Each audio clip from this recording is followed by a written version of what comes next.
Okay, I pressed the wrong button on the phone or something and it stopped recording. Looks like we're on part 7 now. So yeah, I just used the center punch there and punched up those 2 holes. I'm going to grab the drill. Okay, drill is all set. I don't know if I should even try this, but let's see what happens. Get the drill where it should be and hopefully get the camera where you can see. And alright, how deep do I want to go? I want to go about 10 mil deep.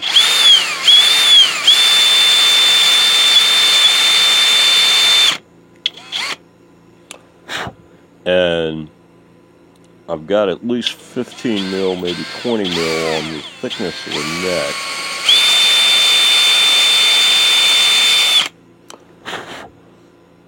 So I should be okay.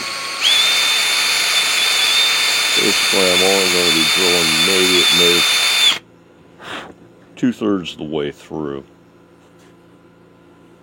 Okay, let's see, how far down does this thing go? It's pretty close to where we want to be. And this one, is this coming up on the camera?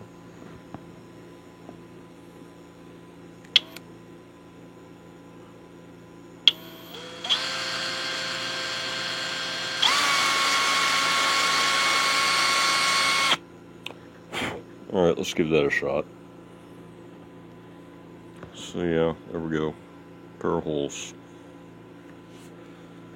Be right back. Forgot to mention, to mark out these holes, I just took this thing, came back however far I wanted the bar to be, got it even with that parallel, used the center of that and put it on like the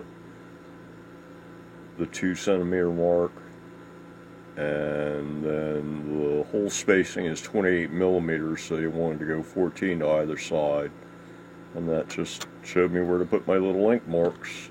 And I used ink because it'll rub off, and this has already been lacquered, so pencil wouldn't really work. So yeah, that's how I laid it out, and then I came in with this guy, and then you just saw me drill it. So that's, you know, measure twice, cut once, measure twice, drill once. Yeah, that's the way I laid it out. So we'll see what happens once I get the screws in. Hopefully everything will line up nice and straight. Okay, got the bar, got the screws, they have wax on them. Come on, focus. Got the bar, got the screws, they have wax on them. I'm going to go ahead and put them in. I need 2 hands for this. Be right back. Okay, it's in, and I've got the height on it adjusted up, so it should get you the right amount of break angle here at the back end of the nut. So next step is put the locks back on it. Okay, so there we are. Lock nuts are on. Pull down bars on. All done. All done, all done. So, yeah.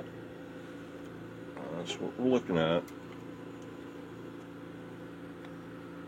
And I think that's going to do it for... How many minutes am I at here?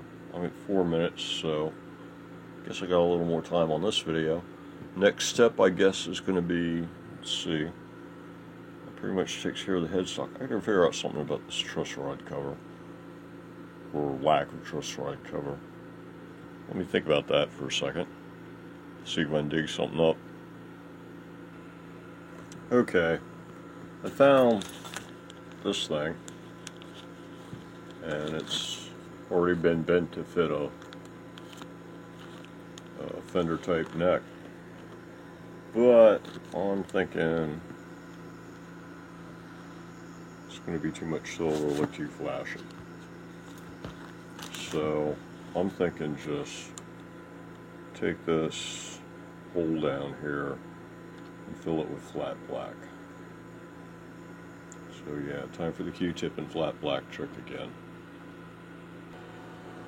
Okay, I ended up coming in with this guy, taking the bar out of the way and coming in with this guy in order to do this. This is still drying, it's still a little wet, so it still looks a little glossy. I'll be back. Okay, moving right along. Hi, Chester.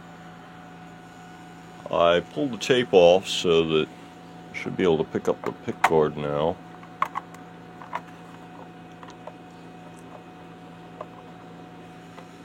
Bit of a tight squeeze there. There we go. Okay, yeah, so pick guard. And I think it's time to put in some pots and start wiring stuff up here. So let me go grab some parts. I'll be right back. Okay, I dug out the pots here, and apparently one is a linear and two are audio taper, which I believe might be backwards from the way a real Strat is. I believe it's audio taper on the volume and linear on the tones, but this is probably the types of pots, or you know, A250s versus B250s that were in this guitar when I originally bought it, before I started modding it. So that's probably the reason why it's one audio pot and two linear pots, or whatever it is. Anyway, so yeah, I got a B linear. I guess that's going in the volume. And I got a pair of audios, and those are going in the tones. And according to the wiring diagrams I got online, the tones get wired to the bridge in the middle, and there's no tone control. Sorry, not the bridge in the middle, the neck in the middle. And there's no tone control on the bridge, so it's just straight up wide open. So I've got to, I'm going to start by putting these guys in, I guess. And yeah, back in a moment. Okay, they're all in there, and they're all straight, facing the same direction. And yeah, if you want them all to face the same direction, that's pretty much just about the only direction they can face. They could all go, they could face either this way, or they can face that way, or anywhere between. And that's about it. Between this one hitting this pickup and this one hitting the edge of the cavity over here. So looks like that's going to be the relative positioning of them. And let's see, I guess the next part is going to be to actually start soldering this thing up. So yeah, I don't know how much of that I'm going to actually film or what, but basically it's like, okay, so I'm taking these things are humbuckers with a shield, a ground shield wire. So yeah, you can also do the coil split too. So basically, red and white is the coil split, and black is hot, and green is ground. Is that right? Nope, sorry, black is ground, because they've already got the external shield wire connected to it, it looks like. So yeah, black's going to be ground, green is hot, and red and white is the coil, which works for me, I guess. I mean, I've seen them wired differently.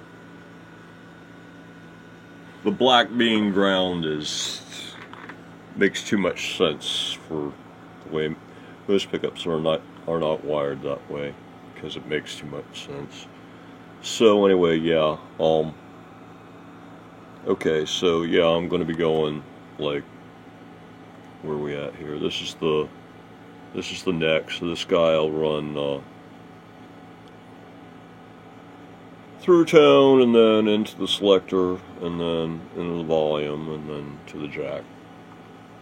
And same idea with the middle. We'll run through tone, and then through selector, and then basically these two are going to run through these two and then go to the switch. This one's just going to the switch. Take the output from the switch, send it to this one, and then you send it to the jack. And that's the way it's wired. So, yeah, I don't know how much of that I'm going to film or anything. And then the only other thing you have is that's the jack wires, and then you have your bridge ground wire here, which is going to go to, you can put on pretty much almost any ground. Now see, all these wires, this is like 4-way, plus it's got the shield, so this silver wire here actually spirals around these other 4 and creates a complete Faraday cage all the way up and down this cable. So this doesn't need any kind of shielding whatsoever. It's already shielded cable. All these 3 are the same. This is all shielded cable. This stuff is not shielded, but that's a ground wire, so it doesn't matter. Over here, the only thing that is not shielded is, I suppose, if you're using red for hot, would be this hot wire going to the jack. I've got 10 meters or something of shielded cable for like $50, something like that. Yeah, 10 meters. That's like 30 feet worth of shielded cable. It's enough to do 100 guitars or something. But, so yeah. So, as far as that goes, as far as the shielding goes, all I have to do is just take the shield wires, and make sure that they're connected to the ground. Either one end or the other of the shield wire is connected to a ground. There's another shield wire on that one there, you can see it. Come here. And, yeah, so all I got to do is, for each piece of cabling, I just got to make sure that shield wire is connected to the ground, and that's it. I'm not going to need any kind of like paint. I'm gonna need any kind of like you know, foil on this or anything. So it's all gonna. So yeah, it's gonna be nice that in that respect, and it'll still be 100% shielded, all of it, and